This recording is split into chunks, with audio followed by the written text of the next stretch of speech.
Assalamualaikum warahmatullahi wabarakatuh. Perkenalkan nama saya Jacinta Reza dengan NIM 201127700016. Baiklah, di sini saya akan menjelaskan materi tentang mata kuliah Kajian Pembangunan Berkelanjutan dosen pengampu Bapak Dr. Samsudin MPD.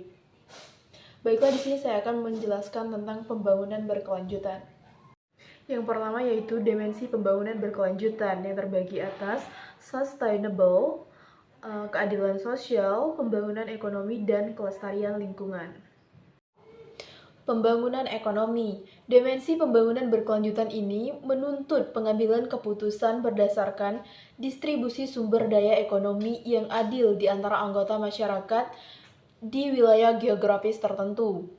Dimensi ini bertujuan untuk mendorong investasi bentuk-bentuk baru, pembangunan yang melibatkan teknologi yang kurang berbahaya, dan manfaat sosial yang adil, dan mengatur skenario ekonomi berdasarkan aksi berkelanjutan.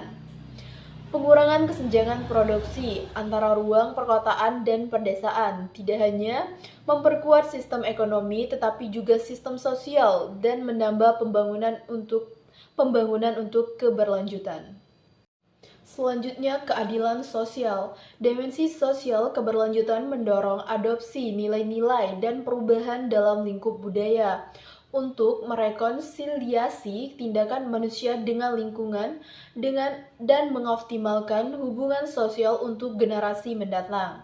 Keadilan sosial terkandung di dalamnya makna perlindungan hak, persamaan derajat, dan kedudukan di hadapan hukum, kesejahteraan umum, serta proporsionalitas antara kepentingan individu, kepentingan sosial, dan negara. Yang artinya, di dalam kehidupan bermasyarakat, kita dituntut untuk menyertakan semua hak antar sesama manusia sebagai warga negara Indonesia. Selanjutnya, kelestarian lingkungan. Untuk pembangunan berkelanjutan, dasar dimensi ini terletak pada kapasitas untuk menyediakan sumber daya alam yang diperlukan bagi manusia. Pelestarian lingkungan adalah aspek penting dari pembangunan berkelanjutan di bidang global. Tindakan manusia dalam dimensi ini merespon penggunaan pemerataan sumber daya alam. Sumber daya yang diperoleh dari lingkungan bekerja untuk menjamin penghidupan masyarakat manusia serta untuk menanggapi kebutuhan pertumbuhan populasi selama bertahun-tahun. Selanjutnya, kerangka evaluasi pembangunan berkelanjutan.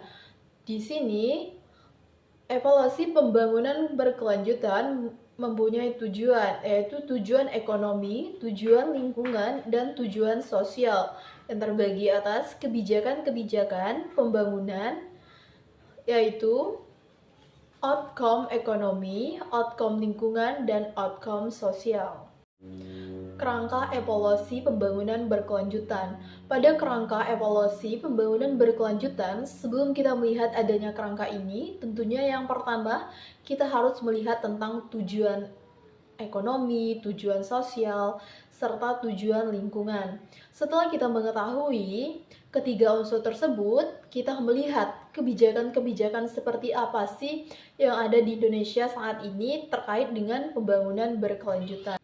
Setelah kita mengetahui kebijakan-kebijakan tersebut, barulah kita menentukan pembangunan seperti apa yang akan kita terapkan. Tetapi tetap harus berpedoman pada kebijakan yang ada. Karena jika tidak, pembangunan itu tidak akan berjalan secara semestinya. Nah, untuk pembangunan ini tentunya ada 3 dimensi yang harus dilihat. Pertama yaitu ekonomi, lingkungan, dan sosial. Selanjutnya, sasaran ekonomi, efisiensi, pertumbuhan atau growth, produksi pengguna atau customer, pendapatan maksimal. 3 sasaran pokok pembangunan berkelanjutan. Mohon Monasite WB 1993.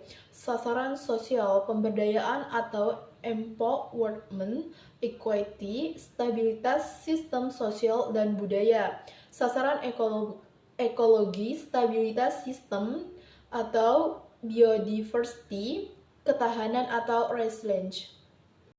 Yang selanjutnya yaitu prinsip pembangunan berkelanjutan, pemerataan dan keadilan sosial, menjamin keadilan bagi generasi sekarang dan yang akan datang. Pemerataan sumber daya alam, kesejahteraan sosial, menghargai keanekaragaman atau diversity, keanekaragaman hayati budaya, dan keanekaragaman budaya, pendekatan integratif, keterkaitan manusia dengan sistem alam, hubungan harus dilihat secara integratif, perspektif jangka panjang, masa depan sama pentingnya dengan masa sekarang. Baiklah, mungkin itu saja yang bisa saya sampaikan. Saya akhiri. Wassalamualaikum warahmatullahi wabarakatuh.